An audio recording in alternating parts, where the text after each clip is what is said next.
Hello mga sisi ko, magandang hapon sa lahat. Kumusta kayo? Kumusta ang benta ng inyong tindahan? Dito sa amin sa ngayon, napakatumal. Anong oras na? Anong oras na? Magkano pa lang yung benta namin? So yung buhok ko pala mga sisi ko, ayan, maigsi na. Si Kring ang nagputol. Pinaputulan ko sa kanya kasi siguro sa stress, no? Pag stress ka, yung buhok mo falling hair. Nagpo-falling hair ako, kaya pinagubitan ko na lang sa kanya. Ayan, so kumusta na ang buhay ni Ate Rose ngayon? Ayan, wag nyo na lang akong panoorin kung nasa tindahan kayo. Lakasan nyo na lang yung volume ng cellphone ninyo. Wag na lang kayong tumingin sa akin habang naglilinis o nagre-repack kayo. Gawin nyo na lang radyo ba? Na kahit hindi kayo nanonood sa akin, nakikinig na lang kayo. Kasi magchichika lang ako sa inyo. Wala kayong makikita ang mga view ngayon. Paligid ng tindahan. Mga sisi ko. Gusto ko lang ikwento sa ngayon ang buhay ko. Kasi, anong tawag niyan? Mapagbiro ang tadhana.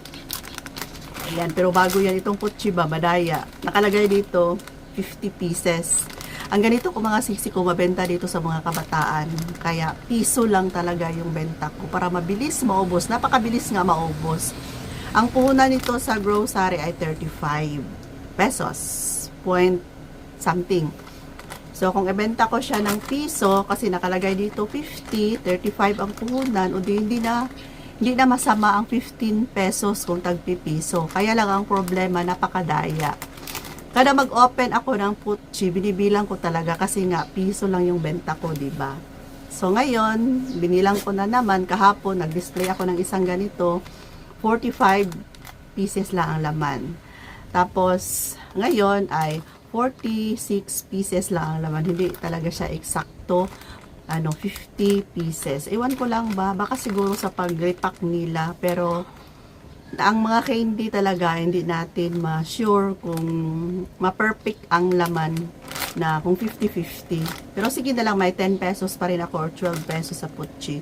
Kung ano yung pinakamabenta, yun yung binibenta ko ng mas mura kasi mabilis siyang maubos. Ayan mga sisi ko, habang ako mag-display dito ng mga item, ano lang tayo, kwentuhan sa buhay natin. Sana yung gunting ko. Ito, dos na yung benta ko nito. 2 pesos. Alam nyo ba mga sisi ko, hanggang ngayon may sakit pa ako, masakit pa talaga yung baywang ko, napakasakit, napakaaray kapag ako'y tatayo at ako'y biglang kikilos na parang hindi siya yung parang yung biglaang biglaang kilos, napakasakit niya mga sisi ko, mga ilang araw na to. Ang ginawa namin ni Kuya Dave, nagpakuha ako ng dahon ng tuba-tuba. Kilala nyo ba yung tuba-tuba? Di ko alam kung ano yan sa Tagalog. Basta may liso yan siya na kulay green na dati daw kinakain ng mga bata tapos nakakahilo. May mga bata daw na kumain ng bunga niyan. Pero hindi naman siya gaano kalaking puno. Medyo lang. Hindi talaga siya as in lumalaki. Basta tuba-tuba. Pinaano ko sa baywang ko. Nalagay ko kay Kuya Dave kasi napakasakit pa rin mga sisi, hindi ako makakilos ng maayos. Hindi pa nga ako nakapunta sa grocery, alangan naman nung mag-grocery ako ganito yung sitwasyon ko, kaya kahapon nag-update tayo sa tindahan, marami nang kulang kasi sa grocery hindi naman kumpleto, may mga butter, hotdog, wala ako, tapos yung ibang mga item wala na. Tapos ngayon mga sisi ko, hindi pa nga ako okay. Si Kuya Dave, medyo okay na. Parang bumalik na yung mukha niya. Hindi na siya dehydrated. Hindi na malalim yung mukha niya kasi nag-vitamins na siya. Pero iniingatan pa rin niya ang pagkain, mga sisi ko. Baka magdugo na naman yung bitukan niya. Problema na naman. Diyos ko Lord. Kaya kung ano yung mga kinakain namin noon ay pasmo na ngayon. Kumakain kami ng masarap ngayon pero limited na. Limited na. Hindi ibig sabihin na sa labas kami kumakain ng masarap. Nakikita nyo naman yung mga niluluto ni Kuya Dave, mga apritada, mga humba. Pasmo na kami sa mga adobo. Adobo na yan yung mga maraming mga seasoning. Pasmo na kami. Pwede sabaw na lang, nilagang karni minsan, pero bihira na lang talaga, lalo na pag karni. Bihira na lang talaga mga sisi ko kasi si Kuya Dave Baka naman masugatan na naman yung kanyang, ay, bito ka. Sana, wag naman sana, Lord. Pinagdasal ko. Tapos ito pa mga sisi ko ha. Yung nanay ko tumawag. Kasi dalawa lang naman kami magkapatid. Lalaki at ako. Ako ang panganay. Iba kasi yung lalaki mga sisi ko. Iba din talaga yung babae sa totoo lang. Nakatira siya sa kapatid ko na lalaki. Tapos, tumawag na nag-LBM daw siya.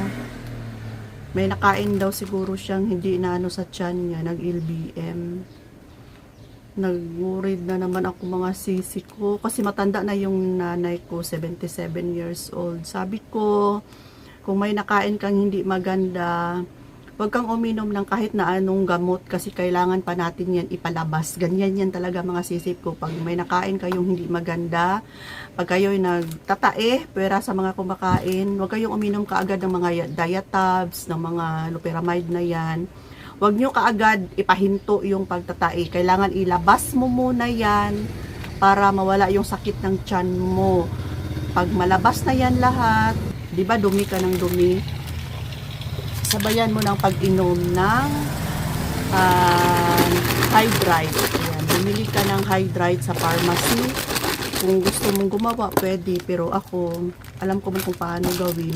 Pero kung bibili na lang mga sisi ko, exact kasi yung amount. Exact yung asin, eksakto yung sugar. Kaya hindi talaga pwede na mawalan kami ng Hydrate talaga.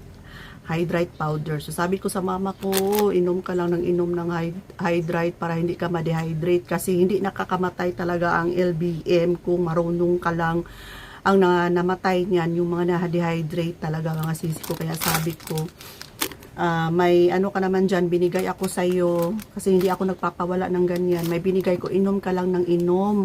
Sabi ko, inom ka lang ng inom tapos kain ka na lang ng lugaw.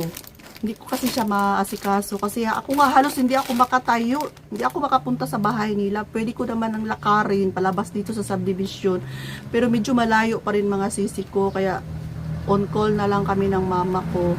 Tapos mahina yung resistensya. Before kasi yung mama ko mga sisi ko natatakot nga ako kasi nga before na dehydrate yan siya kasi kumain kami sa Chowking. Matagal na yun, matagal siguro mga way back 10 years ago, tagal na. Kumain kami sa Chowking, marami kaming nagka-LBM. Pero yung mama ko ang napuruhan. Kami ni Kring Kring, outpatient lang kami, pero charge lahat ng Chowking. Hindi ako nagpa-admit, kasi kung magpa-admit ako, sino pa yung maglakad? Kung may maasikasuhin sa mama ko. Pero nung time pala, nung nagkaano yung mama ko, marami kami. Iba-ibang hospital lang sila. Ayan. So, yun na, wag na lang natin ulitin yung pangalan. Basta doon sa store na nabanggit ko kanina, nagka-LBM kami. Kaya natatakot ako ngayon na baka ma-dehydrate na naman yung mama ko. Kasi siya yung napuruhan dati. Sabi ko, inom ka lang talaga ng inom. Pag mag-poop ka, inom ka ng isang basong Hydrate. So, okay na siya. Naging okay na, pero hindi na daw siya nagpo-poop. Kaya lang, masakit pa rin daw yung tiyan niya. May masakit pa rin daw. Tapos kanina, kahit na masama yung pakiramdam ko, nakapag-decide ako na ipa-check up ko na lang siya, dalhin ko na lang siya sa doktor para mabigyan ng tamang gamot. Yung antibiotic ba, baka bakterya na talaga na hindi na nakalabas, kaya sakit na sakit yung tiyan niya. So masakit yung tiyan, sakit daw. Kaya sabi ko, sige, mamaya pagising ko, punta tayo sa doktor mo para mabigyan ka ng antibiotic para mamatay yung bakterya. Pero bago yan mga sisi ko, kahapon, binisita ko talaga yung mama ko. Tiningnan ko yung mukha niya, kung matamlay ba talaga. Kahit na masakit yung baywang ko. Nagpahatid ako kay Kring Kring, tsaka kami ng tricycle namin na maliit. Si Kring nag-drive. Sabi ko, ihatid mo talaga ako kay lola mo. Kasi tingnan ko talaga yung mukha niya. Kasi ako ay natatakot, di ba? Pag ma-hospital na naman, 2 beses na nga kami na hospital ni Kuya Dave. Tapos yung mama ko, huwag naman sana. Kaya pumunta ako doon. Tingnan ko yung mukha niya, okay naman. Tapos nagdala ako ng mga sisi ko, omeprazole. Nagdala ako ng omeprazole. Sabi ko, inumin mo ito kaagad. Pero before pa ang omeprazole, pinainom ko siya ng Buscopan para sa kabag. Okay lang yan kasi nung na-LBM kami sa Chow Chow, yung niresita sa akin, Buscopan at saka yung antibiotic, niresita ng doktor. Tapos, yun na yung ininom ko. Ayan, so sabi ko, after 15 minutes, uminom ka ng omeprazole. Kasi, ang omeprazole, mga sisi ko, isa din yan na hindi ako magpapaubos dito sa bahay. Meron talaga akong omeprazole, lalong-lalo na pag may makain tayo na napakasakit ng sikmura natin, parang ma-hospital lang tayo, omeprazole lang talaga. So, pinainom ko siya ng omeprazole kasi sabi ko, baka ano lang yun, yung hyperacidity. Kasi alam mo naman yung matanda, diba? Sabi na sakit ang tiyan. Saan ba talaga ang masakit, ma? Basta masakit lang yung tiyan ko. Sabi ko, sige, pa-check up kita bukas pag hindi talaga mawala. So, ngayong morning, tumawag ako, 10 a.m. O, kumusta ka na? Okay na yung tiyan ko. Wala nang sakit. Sabi ng mama ko, thank you, Lord. Hindi na lang tayo magpaano kasi yung sikmura ko, hindi na sumasakit. O, yung pala sikmura lang pala yung sumasakit. Tapos, tinatanong ko siya, saan ba talaga yung masakit, ma? Sabi niya, dito daw, sa ilalim ng may puson niya daw. Sikmura lang pala, omeprazole lang pala ang gamot. Yun pala yung kabag pala yung nararamdaman niya. Sabi ko, Lord, huwag naman sana na maano yung mama ko. Tapos ngayong year 2026, pumasok ang February, May, ngayon, lagi na lang kami nagkakasakit mga sisit ko. Binibiro kami ng Tagalog. Pero pray pa rin ang pray. Sana malampasan na to. Sabi ko, kakayanin ko kung ano man yung mga sakit ko. Ang importante lang yung kay Kuya Dave ba, na maging okay na lang sana. Hindi na ano yung bituka niya. Yun lang yung pinakamalaki kong problema talaga. Ayan. So, hanggang dito na lang. Nasa 12 minutes na tayo. So, maraming salamat mga sisi ko sa panonood. Ayan.